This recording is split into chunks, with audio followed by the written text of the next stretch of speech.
Griffith University is a Gold Coast institution and continues to grow. Its dynamic urban campus blending seamlessly into the region's world-class attractions. And now, partnering with the Gold Coast's cultural leader, HOTA, Home of the Arts, we're proud to present our signature thought leadership and conversation series, helmed by master interviewer Kerry O'Brien. Welcome to A Better Future for All.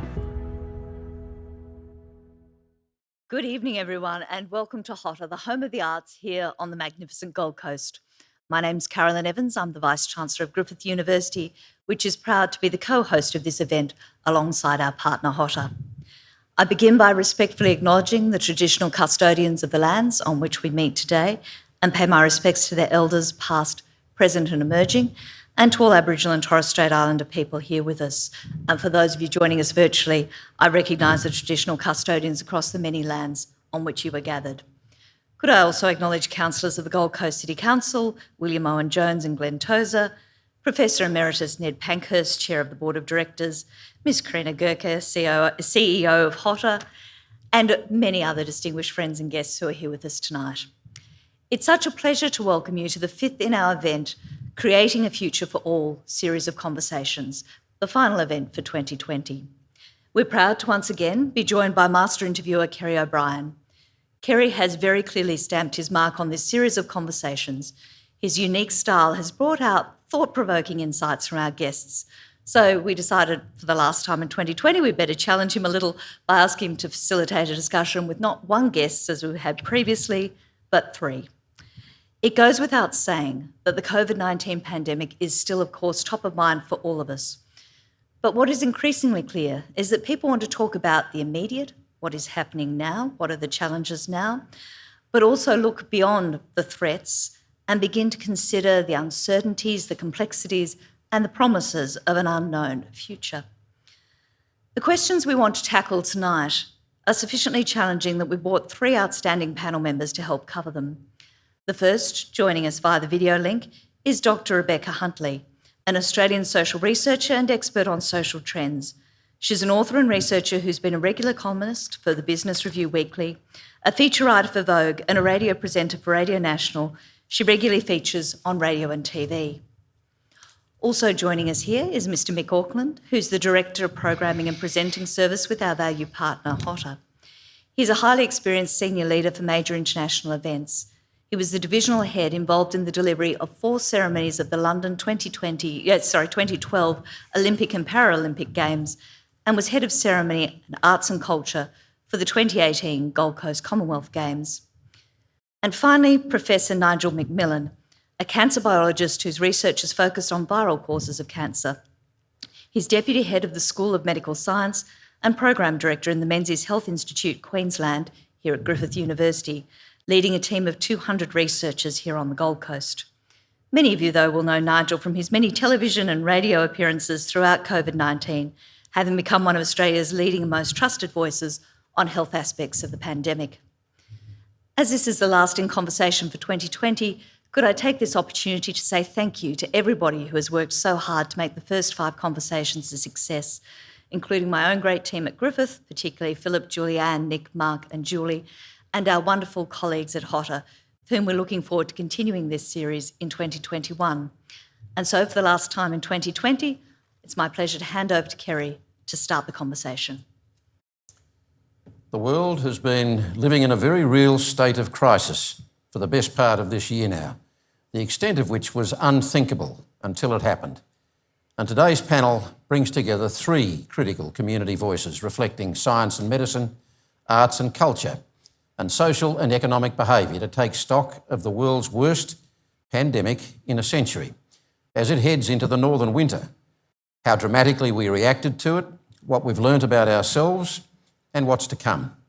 The timing of the virus has been truly remarkable, coinciding with a digital world of dramatic change and few certainties, great instability, polarisation and shaky democracy, where the very nature of truth has been systematically undermined.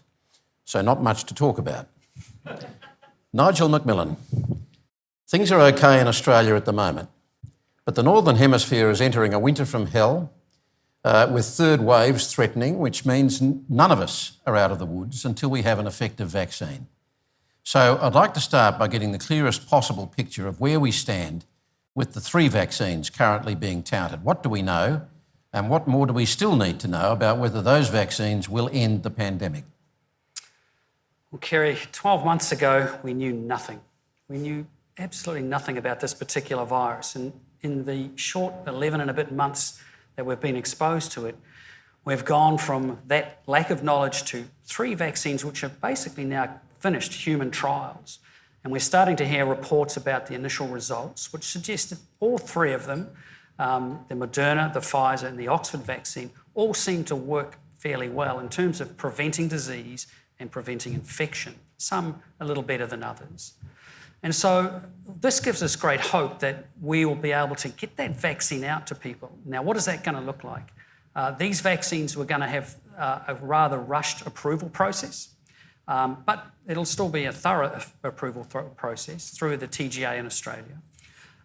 And we'll get that vaccine out to people, I believe, in January. I think in America they're looking at it December. You mean they'll start getting it out? They'll start getting it out. But we really won't have that rollout, a full rollout, until probably mid-year. And I think by the end of 2021, everyone who wants a vaccine should probably be able to get a vaccine. But this next year, I think, is going to be a bit messy in terms of the logistics of getting these vaccines out. There's going to be an interesting international game in terms of who's at the front of the queue and who's second and third.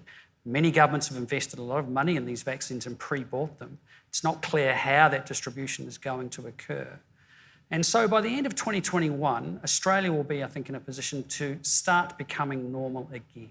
But I think we're going to be playing that waiting game of trying to get the population vaccinated in the next 12 months. So 2 of these 3 vaccines require intense cold, don't they?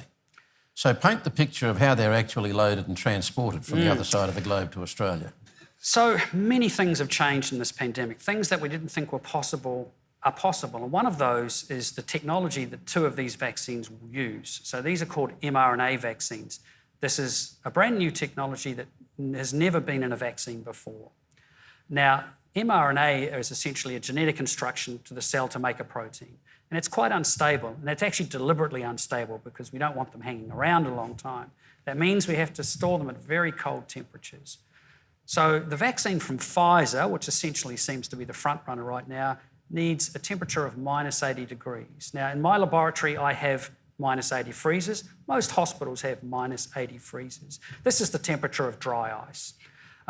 The Moderna vaccine claimed to only need minus 20, so that's your household freezer. You know, it'll sit in the freezer. That poses challenges as to actually getting this out through the cold chain to hospitals. GPs don't have minus 80 clinics, so how are we going to actually get this vaccine out to people? I suspect that every COVID clinic at a hospital will become a COVID vaccine clinic, and that's the way they'll do it. To be fair, Pfizer have taken on the responsibility of actually managing that cold chain for the government, and so they feel that that's a problem solved, I suspect. So they'll be packing planes over in America. They'll be packing planes with dry ice. So there's a big plant in America and there's a big plant in Germany, and they'll be filling these big planes with big buckets of dry ice with thousands of vials of vaccine and flying them directly to us and all over the world. Now, you've actually used that same process with flying drugs to Australia. How well has that gone? Yeah, it's a bit of a hit and miss process in my own experience. So we often get research materials over from Europe and America. About half of our boxes arrive without any dry ice in them anymore. You might say that our customs officials are quite efficient, and sometimes we have a hold up there with paperwork, but it's not a trivial process. Dry ice is very heavy too. And of course, you've got a plane full of CO2. So it's not the safest thing to be doing in some ways. So this is not a trivial exercise. Now, we know from, we know what's claimed from the tests so far, up to 90 and 95% effective, which is way more efficient than the flu vaccines that we're used to. Mm-hmm. Do we know yet whether not one dose, because I know, is it true for all 3 of them that you need 2 doses? 2 doses for all of them. And will that mean that you, if it works the first time, that you are likely then to be immunised into the indefinite future? This is an incredibly important question for vaccines. And so we know from people who are naturally infected with normal human coronaviruses, their immunity doesn't last. We get infected with them each year. With COVID-19 virus, or the virus that causes COVID-19, we're now seeing, in fact, as recently as last week, papers suggesting that immunity is in fact a lot longer lasting than normal. So we have an expectation that the vaccine is going to be much better than that. So my expectation of the vaccines right now, and only time will tell, is that they would last at least 3 years. And really, after that, we'd have to see if it's wanes and we need a booster. Now, we need tetanus boosters every 5 to 10 years. Flu, we vaccinate for every year, but that's for a different reason because it changes. But the key with this one is to have that first impact that stops the pandemic and gets us back to some sense of normality, by which time, hopefully, we can then control the process. So, of course, we're not just depending on fixing up our own situation. We are hugely reliant at the bottom of the world on all these other countries that have been savagely hit, also getting it under control. And when you look at the madness in the United States, you really wonder how long it's going to take, where 200,000 cases are emerging every day, new cases are emerging every day. The United States right now is on a path that will lead them to around 450,000 deaths. Now that's the same number of soldiers they lost in World War II. I mean, that's incredible. UK are right now on a path. 1 in 1,000 people in the UK have died from COVID virus. 55,000 deaths. So they're in a terrible space. And of course, the United States has a very sort of an independent streak. So the question is, what's the vaccine uptake going to be like in the United States? This is right. This is a worldwide problem. This virus is now everywhere and we're not getting rid of it. And if one country chooses not to vaccinate, then we're going to have to ring fence Australia around. And I would suggest that a condition of entry to Australia will be vaccination for this disease. That it would be a sensible decision for our government to make, so allow us to keep being part of the world. So an interesting conundrum, isn't it, that on the one hand, Scott Morrison may be able to enforce a vaccine, a compulsory vaccination for people coming into Australia, which he couldn't enforce within Australia. I think that when we think about within Australia, is there a need for us to vaccinate everyone? There actually isn't. If we vaccinate our oldest population or our older people, our most vulnerable people, diabetics and the like, we will eliminate deaths. All the deaths are in those particular groups. Now, we would really like about 70% of the population to be vaccinated. This will stop the virus circulating around and affecting those people who can't get vaccinated. So we have some people who just can't be vaccinated. And of course, older people, their immune systems eventually wear out and vaccines don't work anyway.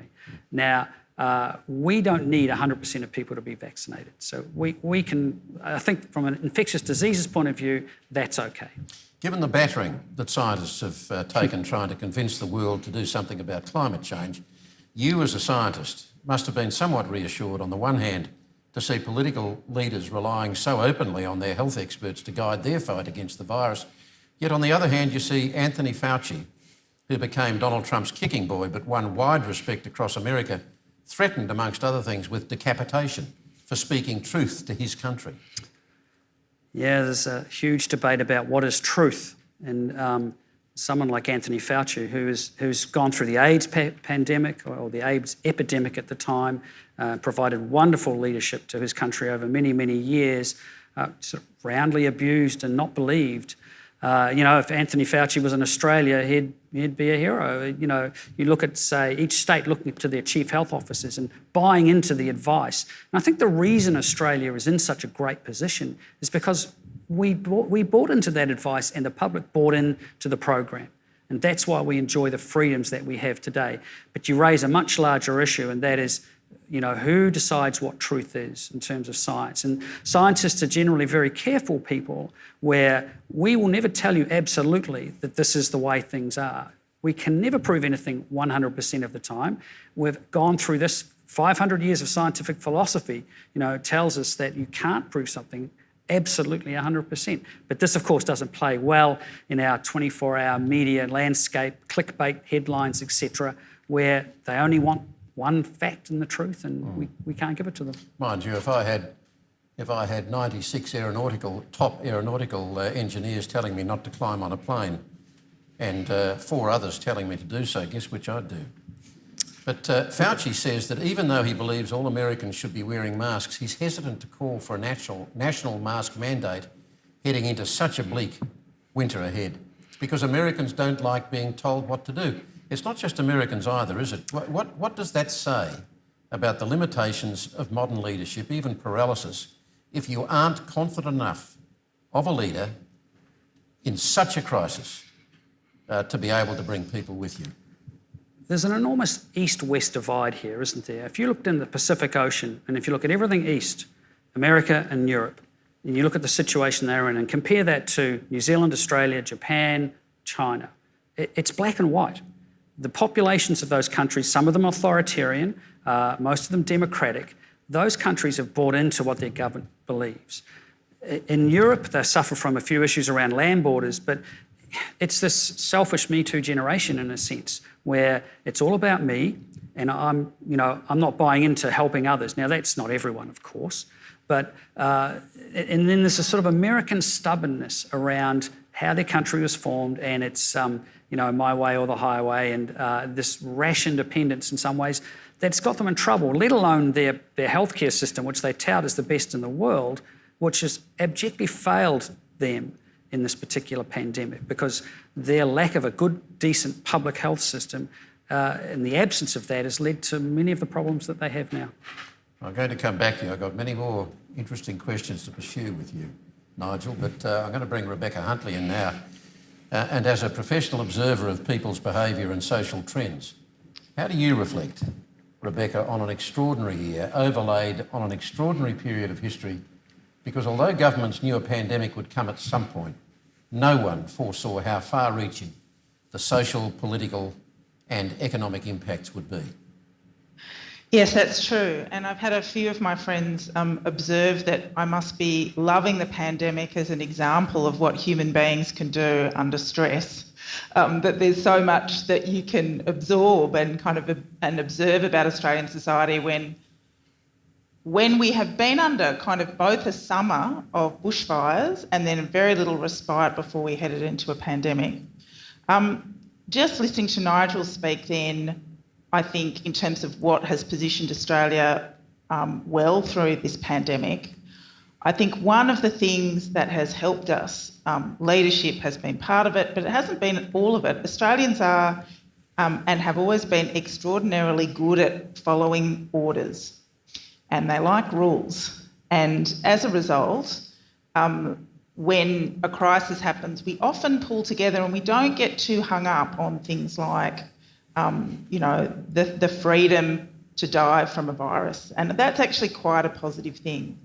I mean, going to that point that you made about making masks mandatory, there's a lot of work that's done in different kinds of cultures to see the extent to which you need to make things always mandatory, or whether you need to get a critical mass of people doing stuff, and the sheer fact that everybody is doing it forces most other people to do it. If you actually say everybody has to wear something, what you can sometimes create is a minority backlash that can do a lot of damage. And in some ways we've seen that with immunisation in Australia, even though immunisation generally is widely supported by the community, there is a destructive, hardcore group of people who are anti-vaccination. I'm really concerned about the damage that they can do when we do have a vaccine available for COVID.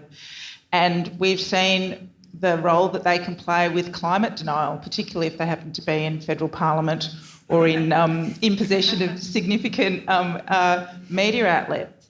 So, it has been an extraordinary year for all those reasons to see, I suppose, the Australian character laid bare and the strengths and weaknesses of our society either amplified in various ways. So what have been the big patterns that have emerged for you? Look, I think the first pattern, and this is fascinating, is that in the initial stages of the pandemic, there was an uptick of trust in leadership of all kinds, regardless. Off a pretty low base. Off a very low base. But, But, you know, we take it where we can get it, because one of the things that has been concerning me over 15 years of research on Australians is just this deepening cynicism and disengagement from politics.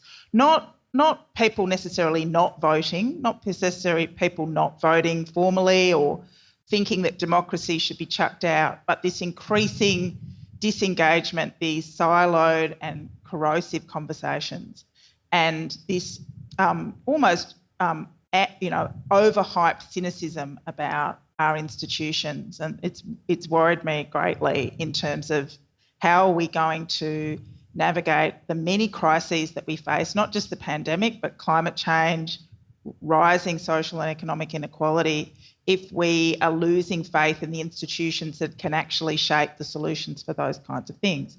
So, initially in the pandemic, it was interesting to see we almost instinctively as humans turned to our leaders at a time of crisis, and we were kind of following our rules, and we were kind of, knuckling down to lockdown.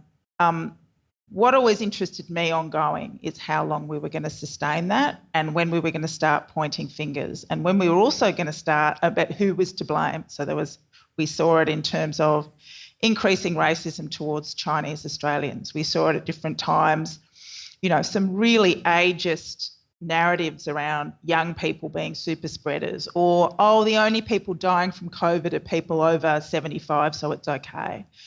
So I suppose ongoing, we again started to see the thin lines of social cohesion start to become thinner. And as we go into next year, when all the economists say will actually be far worse than this year for Australia, it will then be interesting to see whether we start to see different kinds of governments, different of political persuasions manage that as well as they've done this year, when people's, I suppose, patience for sacrifice starts to wear thin. Were you surprised by the extent to which state tribalism kicked in? I mean, on the one hand, we had this at least veneer, and I think real in the early stages, sense of national unity through the hastily put together National Cabinet. But Queensland became a target from New South Wales, and I did have a quiet, despite the overwhelming seriousness of the situation, as a Queenslander, I did have a quiet chortle at the idea that southern people might think that Queenslanders would be alarmed that they were angry with Queensland in the south. They were delighted by it at one level. But there was the stoush from outside Victoria so there was a brittleness, but there was also a tribalism, wasn't there? Yeah, Did that surprise and I think you? again, Western Australia again. I mean, you saw it in the Queensland election, and I suspect you're going to see it early next year in the Western Australian election, where they're talking about a landslide for the incumbent government. No, I think that's right. And again, we see, and whether this is Australian or whether this is human, our tendency to knuckle down and turn inwards at times of crises. In some ways, the other thing that's happened this year, which has been fascinating, is the extent to which state governments have been competing with each other in the race to the top on renewables. Every state wants to be, the renewable superpower state. So I always had this theory that because of the recalcitrance of the federal government and the Conservative federal government on climate change, what we needed was states vying against each other for the best possible renewable project. We're starting to see that. No, that tribalism doesn't surprise me, and as somebody whose family is from northern Queensland, when we talk about the south, we mean Brisbane. So you never did manage to secede. There's even intra-state tribalism. Yeah. But I think that might be one of those things that that is reasonably short-lived and something that won't last much beyond the pandemic, and is in many ways in the same way as we kind of turn to our leaders in a relatively uncritical way at a time of crisis, just how we respond when something so, again, predictable, but, unfathomable at the same time for most people happens. Just briefly, in one of our early conversations for this series, ACTU leader Sally McManus talked about the fault lines that the pandemic had exposed in our society, what fault lines would you identify, and in particular fault lines that perhaps we weren't all paying all that much attention to within our own society? Well, at the beginning of the pandemic, I did a conversation at ANU and I said, at this very moment, other than healthcare professionals, the most valuable person in this society is somebody who cleans a nursing home or a hospital. And they are almost certainly a woman who is on a very, very uncertain wage, probably from not an Anglo background. The real fault line and the things that the major parties have not got their head around is who is the actual working class in Australia, who are the majority, who are the people who are providing essential services at times of crisis, who we devalue. And so Sally would talk very kind of articulately about that, but I think that is one critical one, and that's a intersection of, race, gender, and where you sit in the economy. And those people are at the bottom of the pile in so many ways, but we rely on them so extraordinarily. I wondered about the genuineness of, and it wasn't just any one leader. I mean, every state and federal leader was constantly thanking health and other frontline workers, and yet in the middle of all of those effusive thank yous, I noticed in one state at least they imposed a wage freeze on those same public workers. It was just, I was going to be mean about it, I'd say it smacked of hypocrisy. No, it does. I think it's very easy to congratulate people and thank them. And then there's another thing to say, well, what are we actually going to do to ensure that they have safe, secure work, and if they get unwell, they feel safe enough to go and get a COVID test and self-isolate for 2 weeks because it won't economically ruin them. So that is absolutely true. Mik Auckland, how has the pandemic affected the arts from your perspective? It depends on where you live, but as a holistic view worldwide and probably in Australia, it's pretty much decimated the arts. The arts relies very much on micro businesses, micro economies. There's a huge, if you think of it as a pyramid, there's a huge base of 1- and 2-man operations, people who run a truck or run a prop shop or make feathers for hats, who have no work and who may leave the arts industry, and who the big players at the top of the tree rely on to generate the product that they then sell, market, put on stage, put on film, paint, deliver in museums. So the industry is being devastated. I think there was a report a long time ago, right at the start, that talked about industries that had a V curve or a U curve, or in the case of the arts and tourism, an L curve, and the L curve was structural damage. There's not a quick bounce back, and I don't think there will be a quick bounce back. And given the very nature that you describe, there are the big companies and there are the big hits, spectacular kinds of programs, but I would imagine that a lot of the impact on those small operations would be very well hidden when it comes to trying to measure the damage. It's hidden in terms of trying to measure the damage, and it really came to light through JobKeeper and some of the government initiatives, certainly in Australia, and also talking to friends in the UK, in as much as a lot of the arts industry work job to job. They might have 3, 4, 5, 6 different contracts a year. They'll be set up in a different employment structure. They might be an ABN. They might work part-time under a PAYG for multiple employers. And they were frozen out of the JobKeeper subsidy system. So their employers weren't able to offer it to them because they haven't been there for a year, or they were a husband and wife partnership who had a structure as a partnership, and only one of those people was able to apply for those wages. So they took a massive hit and continue to take a massive hit until they come back. And I think you're right, Kerry, a lot of that damage will be hidden, and it won't surface until we start to find that people we relied on, that maybe we didn't even know we relied on, just don't exist in that chain anymore because they've had to move on. They've had to become an Uber driver. They've had to go and start a shop doing something completely different. They've had to turn their scenery factory into a factory that makes desks rather than scenery for a show, and they might find that that's more profitable for them in the long run. And so they move out of an industry that they were an expert in. So do you believe that as an almost certain likelihood that some very talented people who in many cases may have worked and struggled for a very long time to pursue their art will be lost to the industry forever? Oh, I think undoubtedly there'll be people who have found it too hard to continue in this industry and who have made a decision to do something completely different, and their talents and their skills will be lost. And I've had discussions with people over the lead up to this, and we talked about an artist who makes a living from art, but makes a living earning maybe $25,000 or $30,000 a year, but they have no opportunity to make that living at the moment because the shows where they might normally display their art have been closed. The markets where they might normally have gone to aren't there anymore. And so they've gone from almost subsistence to nothing, and they've have to find a different way of subsidising their life.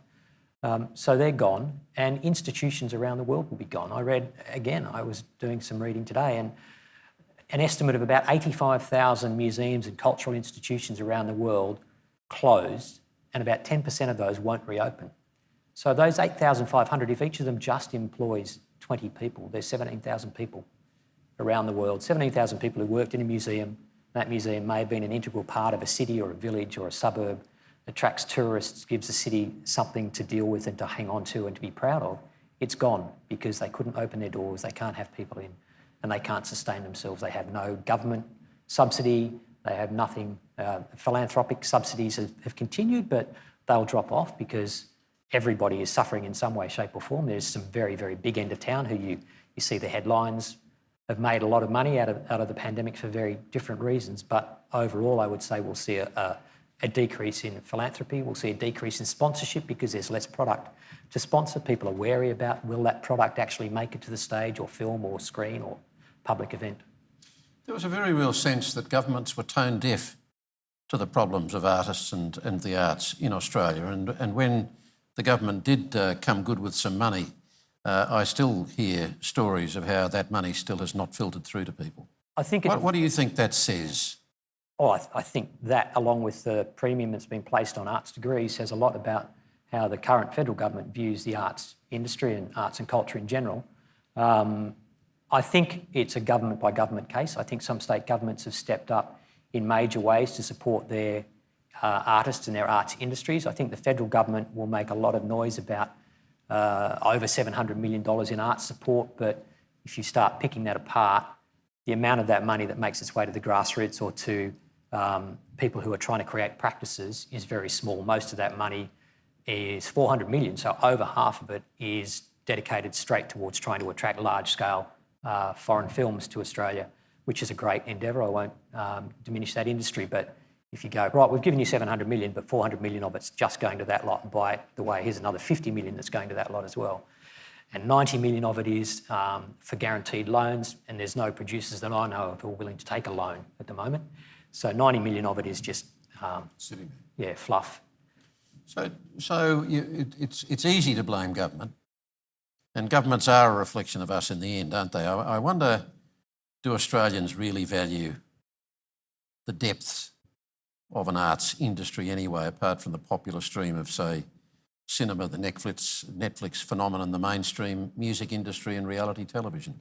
I think if you ask anyone in Melbourne if they've missed the opportunity to go out and hear a live band or go to the cinema or go and see a show or go to a museum, then you get a very rapid response that, yeah, we value the arts and we didn't really know how much until it was taken away from us. But we let governments get away with it, and I mean historically we do. I did a little trawl through my own memory and looking at what history would suggest about the seeds of Australian creative artistic life. I think most of those seeds in modern Australia were planted when the arts have had a champion at court. The film industry came alive when it was championed by John Gorton. The arts generally, again under Whitlam and then under Keating.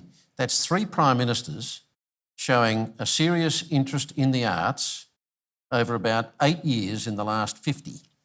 Now, what does that say about how much this nation, not just its politicians, but this nation genuinely values its art and culture, apart from getting a little swell of pride when we see Kate Blanchett get an Oscar or something? I think, Kerry, without sticking the knife into the industry that I'm very proud of, I think it says as much about the industry and our inability to tell our story and the story of how valuable we are to the soul of the nation, the salve that we can be to a nation in times of great trouble, If you look at the way that the arts industry responded during the bushfires, for instance, who was the first people out there with concerts on, with charity relief efforts. I think it says a lot about our inability to tell our own story in a meaningful way without telling our story as I'm a poor struggling artist, you need to support me, you need to give me state support to survive. So I think it says a lot about our inability to tell that story.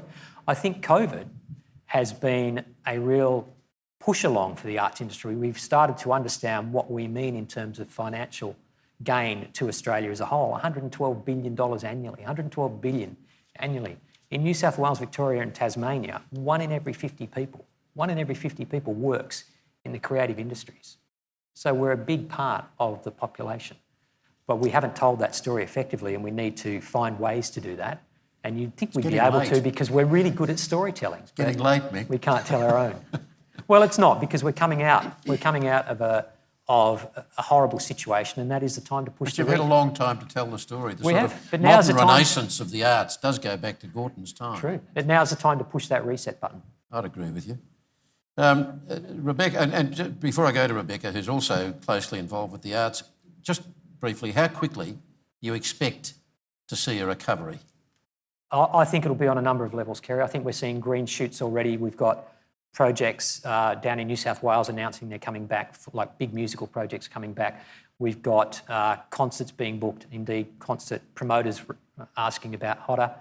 I think that the touring arts circuit will take a while to come back. So those smaller productions that rely on having a series of events across a 6, 12, 18-month period lined up before they can go, they will take longer because they rely on festivals that aren't yet of any certainty and on organisations like HOTA who can't yet commit to some of the full house requirements that they might need, although we're very close to doing that. So, Rebecca, you are closely involved with the arts. You're on the board of Bell Shakespeare. You've advised the Australia Council. With all the pent-up restlessness from all the restrictions over the last 10 months that we've had imposed on us, do you think the arts are going to come roaring back? Look, I think some of them, organisations that are already well placed, both to take advantage of, the ability to deliver arts continually in both a live and digital stream and kind of combine them, will be able to do that. Organisations that are good at getting the philanthropic dollar, which is going to start to dry up. I mean, I've got to say, I don't think philanthropists in Australia have been particularly good at supporting the arts in this country compared to other countries. So I think it will be an uneven and shaky return. There's absolutely no doubt that there's only so much Netflix and chilling you can do, and by actual Netflix and chill, I mean actual Netflix. There's only so much Netflix that can sustain you. There is nothing like being in a live environment and seeing something and feeling the interaction around you, and people will miss that. I think the larger question is, have we lost through COVID the storytellers that are going to accurately explain what we've been through?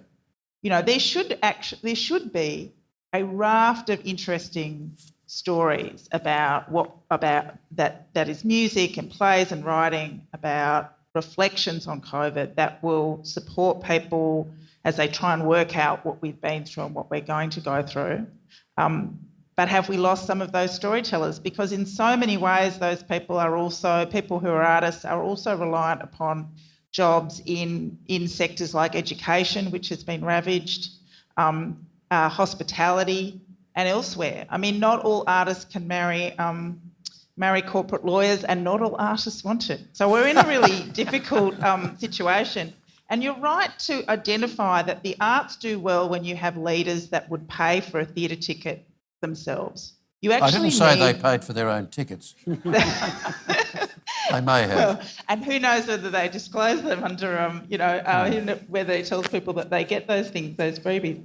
I think, having done a lot of research on community attitudes towards the arts, I would say that people value the arts in theory, but what they don't see are champions in across public life in Australia who diligently talk about the value that the arts bring, not just the economic value.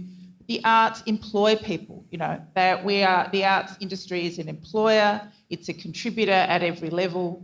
And so we need that constant, we need those constant voices that champion that in the way that we have those in sport across the nation. I mean, almost inconceivable to have a political leader who doesn't own at least one football scarf in this country, and we just don't have the parallel in the arts.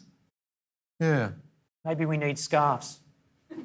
No, we don't need scarves. Please don't. Only if you've got a drafty theatre. Yeah.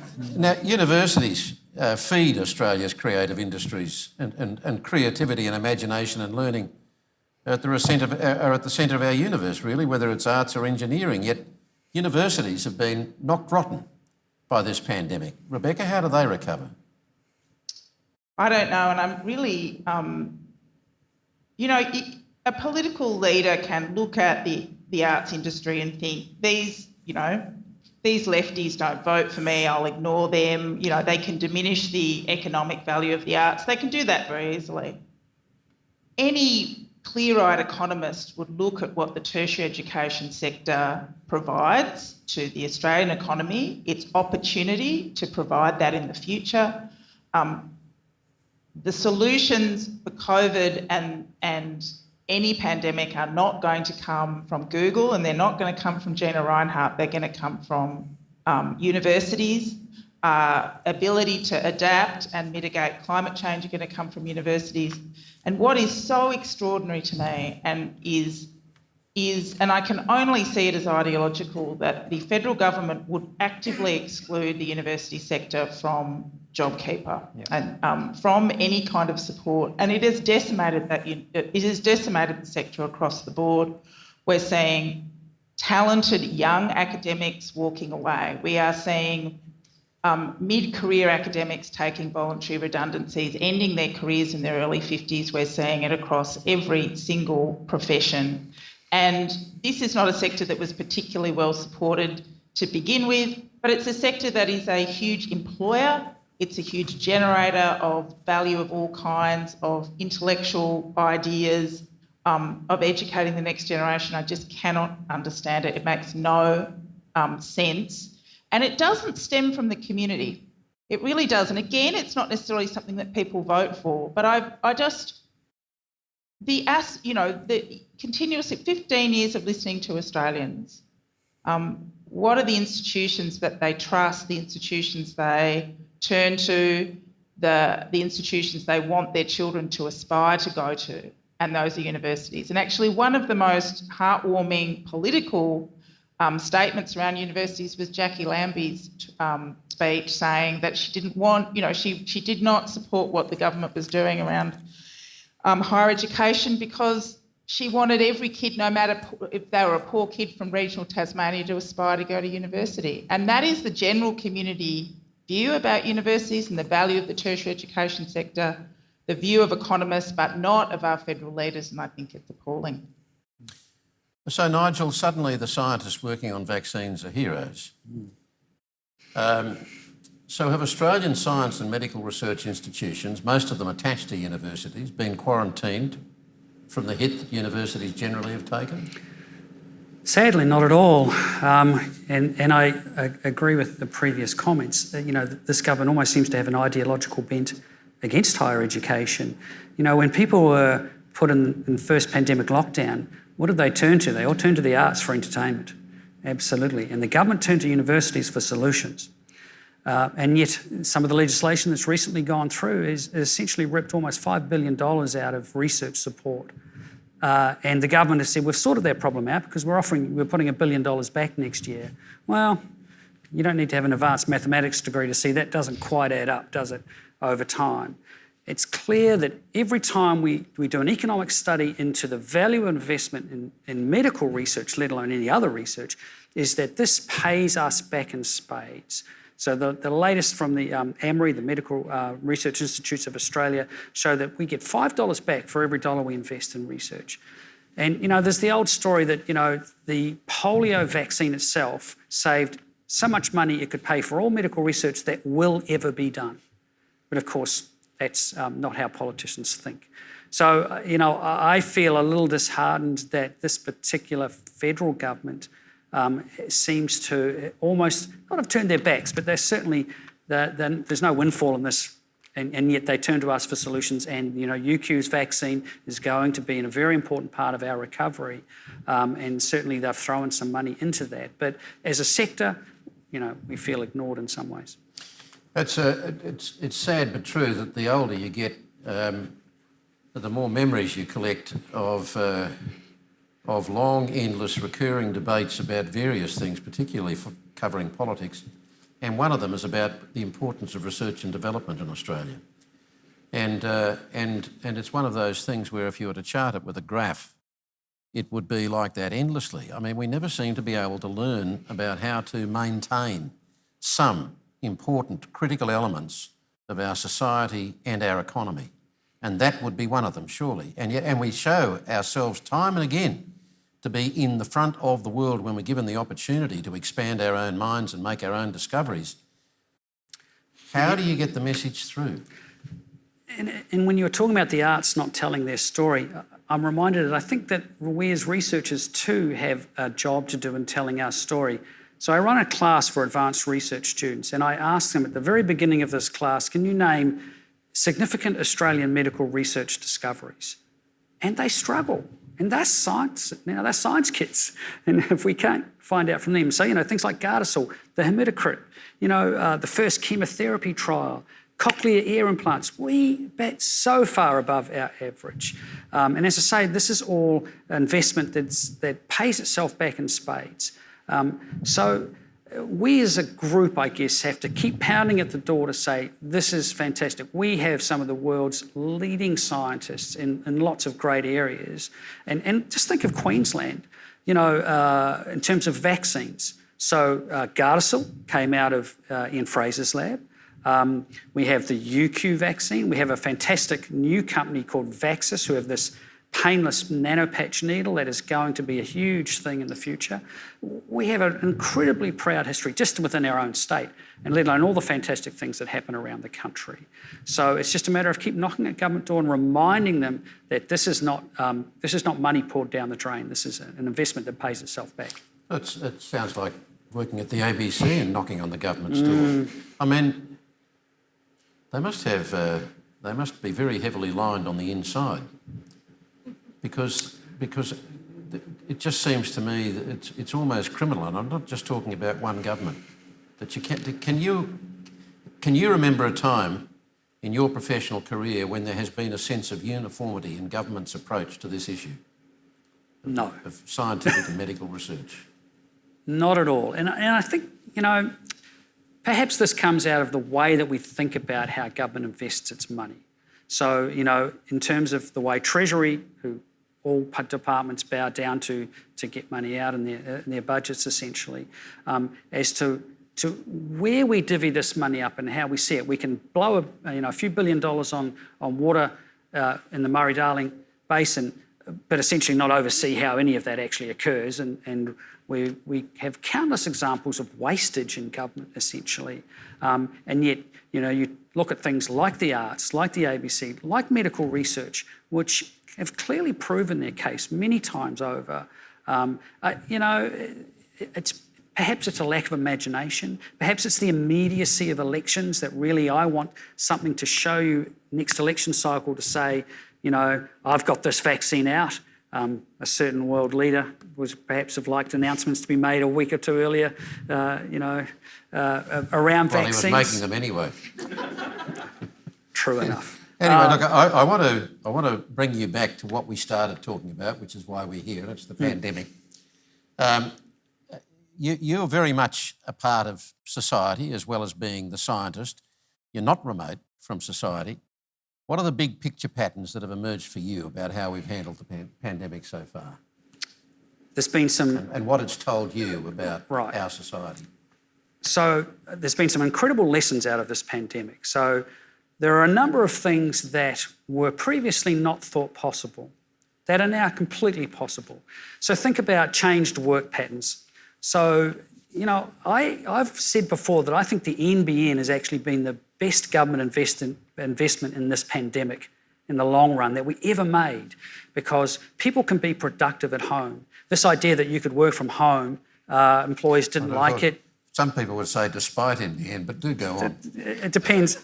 Your mileage may vary. But generally, I think without the NBN, with our old system, we would have been pretty snookered here on that sort of productivity, I think, working at home. So our work patterns are going to change completely from this pandemic. I think that you'll find big companies will now perhaps de-escalate their inner city presence. They might regionalise out. A lot of companies have taken opportunities to restructure themselves, never waste a good crisis sort of thing. So I think that's been one lesson. Another lesson is, look what happened to the flu. We have had less than 5% of our annual flu cases. Yeah. And that's just because people washed their bloody hands. Sanitizer was out there and people covered their cough etiquette, really simple stuff that we banged on about and isolated themselves. Banged on about for years and not made much of a difference. But hey, the pandemic comes along, suddenly we've had hardly any flu deaths this year. People often ask me, well, will people keep that up? I'm cynical that in 5 years' time we'll be back to where we were, but we'll see how that works out. And then other fractures I think that I've noticed. So we've seen young versus old, perhaps in a more worldwide sense. So older people clearly suffer the mortality of this disease and young people don't. And so, you see partying in Miami and beach, etc. I'll be fine, but we're not thinking about grandma and granddad, and yet everyone has one. So generally, young versus old, and the debate about health versus economy. So there's this endless debate. Well, if we lock down, our economy's stuffed. We've got to keep that economic activity, and you see approaches from Sweden about how they went about that, which really hasn't worked out that well for them. So do you take the short-term economic hit? So I think that rich versus poor and racial disparity. So at the end of the first wave in New York, 3% of white patients had antibodies to COVID and 21% of black patients. And black people are overrepresented in terms of deaths and hospitalisations in that city. So there's been lots of lessons, I think. Books and books will be written about this as time goes on. Rebecca? Yeah, no, I agree with all of that. And I think there was no doubt that the crisis would expose the gaps and weaknesses and strengths of our community. The question is how do we respond when we vote, and how do leaders respond to that? Is it that we simply say, oh, well, once it all goes back to normal, we'll still put up with those kinds of questions? If we think that the pandemic exposes the inequalities in our society, wait for climate change and the issues that happen there in terms of the people least responsible for climate change being almost at the forefront of its effects. So I think there could be books written about what it's shown about our society. The question now is, what will leaders do? And our leaders, particularly, I think almost interestingly, because what the pandemic did is, I think in the minds of Australians, is kind of what the GFC did in the minds of Australians, which is we're affected by the world, but we're kind of lucky. It's never quite as bad for us. So it boosts a bit of hubris that we have that we'll kind of skate through okay. And we don't know why that happens. Maybe it's because we're in the corner of the world. Maybe it's because we've got reasonable leaders. Maybe it's because a certain amount of affluence. But there'll be a moment where our luck runs out, and that's got a lot to do with climate change. And it will just, I wonder what our leadership will be like when that comes. Just pointing out the inequalities in our society will be insufficient at that stage. We really have to do a lot to ensure that as we move into the climate age, we don't look wistfully back at the pandemic as, a nice time where we got to stay at home, bake banana bread and work from home in elasticated pants. In elasticated pants? Oh, yeah, definitely. I'm wearing them right now. I'm glad it works for some. And Nigel, it must have just struck you the contrast between the way politicians, broadly speaking, have failed to embrace the science of climate change, and yet see many of those same politicians almost eagerly embracing and surrounding themselves with health officials to give them the kind of official stamp of approval on their policies. to do with the pandemic? It's stunning in a sense, isn't it? And so what is this pandemic going to do to our climate change debate? I think in certain countries it's not going to change anything at all. You can see this huge distrust of authority in the US, for example, where they won't even, wearing masks became a political statement rather than an actual public health measure to save people. And the fact that health officials are seen in a better light than climate scientists, and is that because of the way climate scientists have prosecuted their case, and we inherently trust health officials because we all go to the doctor and have to do unspeakable things sometimes? I'm really not sure, but I think in the long run, I'd like to think that politicians would, my rose-coloured world, I guess, would perhaps start paying a lot more attention, because the evidence around climate change is pretty incontrovertible, and it is going to happen. And the sooner we do something about it, the better. And yet we see states now deciding they're going to put taxes on electric cars, for example. The only country in the world that's going to actually tax a green technology, in a sense. We used to be seen as a country that embraced new technology. Well, I suspect if the circumstances were properly set, we would again with electric cars. But anyway, let's not get too distracted. And before we come to a question to end on with all three of you, Nigel, one last one for you. That somewhere in all of this is the spectre of other pandemics, because we're told there will be others as a certainty, yes, for which we might not so easily find a vaccine. How real is that concern, and how can we prepare better for that than we did for this one? Because there was a national committee set up in about the early 2000s, to prepare for this event. And it just got eroded and eroded and eroded because the pandemic didn't come soon enough. So every country in the world thinking about its sort of worst case scenarios, nuclear war, invasion and pandemics, it's in the top three. And you point out rightly that Australia has essentially had forgotten a lot of its history because as it didn't come along, we didn't. In America, they completely disbanded the office. And there's no sure thing. We are going to get pandemics in the future. Is it going to be 100 years? Is it going to be next year? It's like the San Andreas fault. It's going to happen. We just don't know when. And we have had a major pandemic in 1968. We've had minor epidemics in as soon as 2010 with H1N1. So this is a constant war. The irony about almost the abuse of the Wuhan Virology Institute was that they were doing exactly what we need to do. We need sentinel places who are going to be surveying what's going on with wildlife. And the more and more we encroach on wildlife's territory, the more interaction we have, the more likely this is to occur. And, in Australia, we have a huge bat population, and we have people out there surveying what's going on with the viruses all the time. So it's that really important work to see what is coming down the road that we need to be aware of. That's going to be our first port of call. Having a pandemic plan, I think every government will have that now, for sure. Yes, but will they still have it in 8 years' time? Maybe not in 80 years' time. We'll see if nothing happens. But no, I said 8. In terms of technologies and vaccines, this has been a game changer, this particular pandemic. To go from nothing to ready to go in humans in 10 months it's unheard of speed. I was involved in the development of Gardasil. That took 15 years.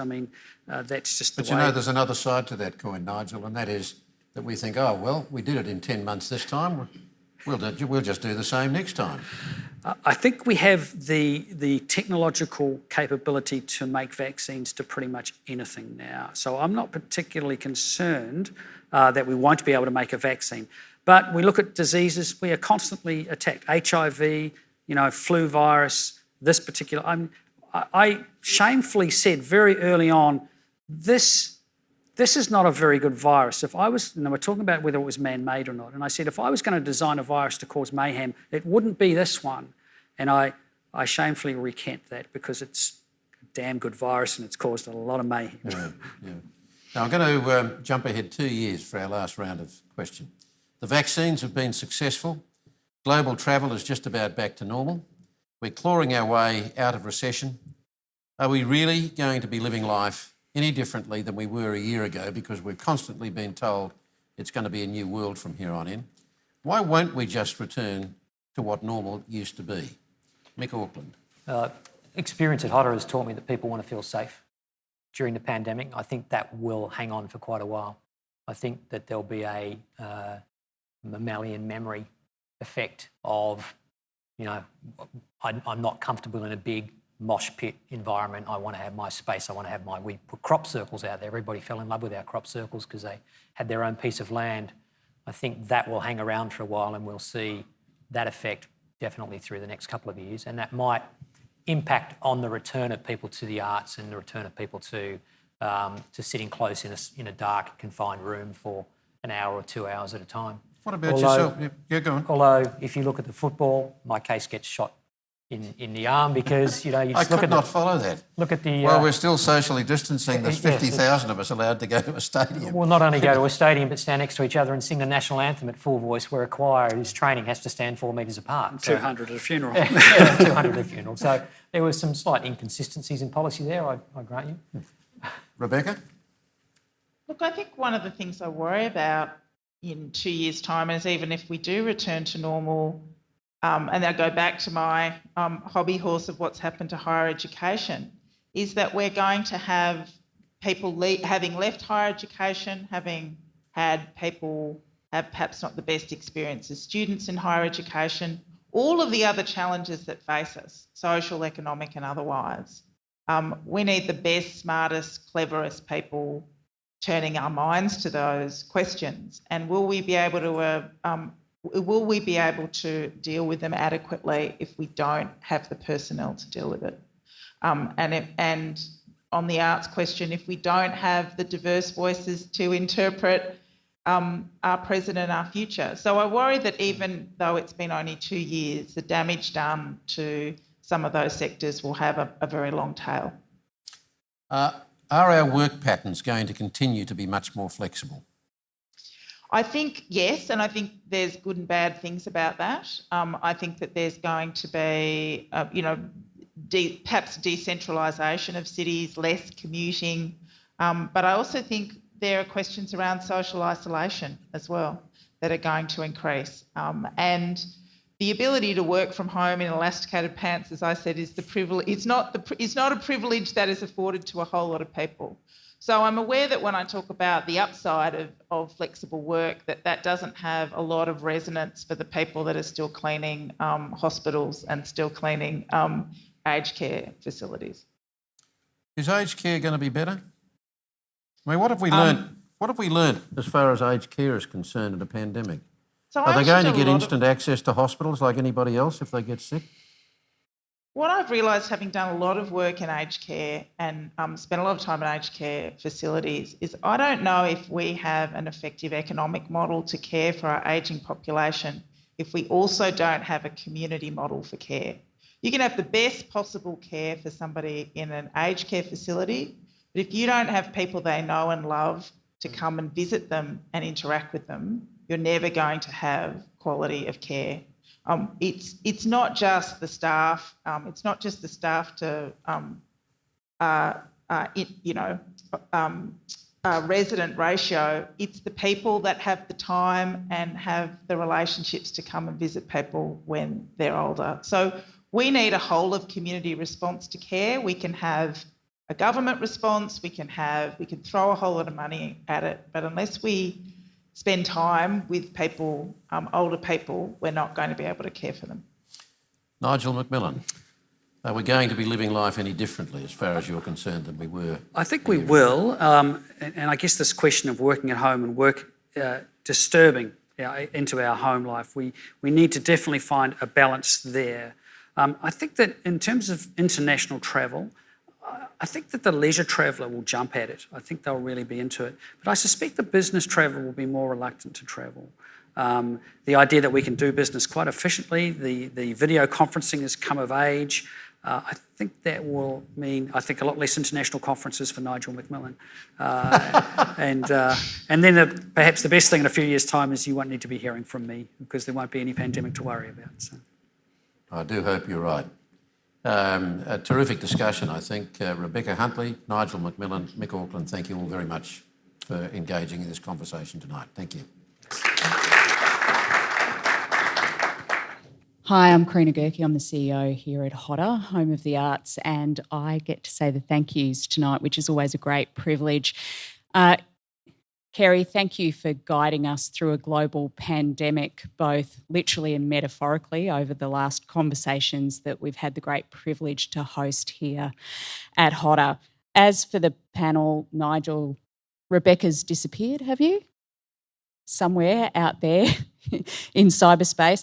And the absolutely delightful Mik Auckland, who I have a vested interest in. I just want to recap things that I have learnt tonight, and it's a pity that Rebecca has gone because elasticated pants are good, right? So that's my top takeaway, and I'm going to actually bring them to work as well as at home. But you too? We didn't discuss work dress patterns may change for the worse. I feel like making you three stand up and go. Although let's face it, with science, the standard's pretty low to start with. Well, that leads me to the first thing that I'm going to take away from tonight, which is trust the science, people. Absolutely trust the science, even if it isn't 100% perfect. And I always disclose that I have the great privilege of working with a chair who is a scientist, and through this whole pandemic has reminded me of the science time and time again. The other one was seek the truth. The third one was tell the stories and tell better stories and tell them loudly and clearly and scream them from the rafters. Be curious about our humanity. And I do wonder whether when we combine all of those things, that what we're actually seeking is the new renaissance, where politics, academic pursuit, the arts, philosophy and the very humans that we are all come together to make the world a better place.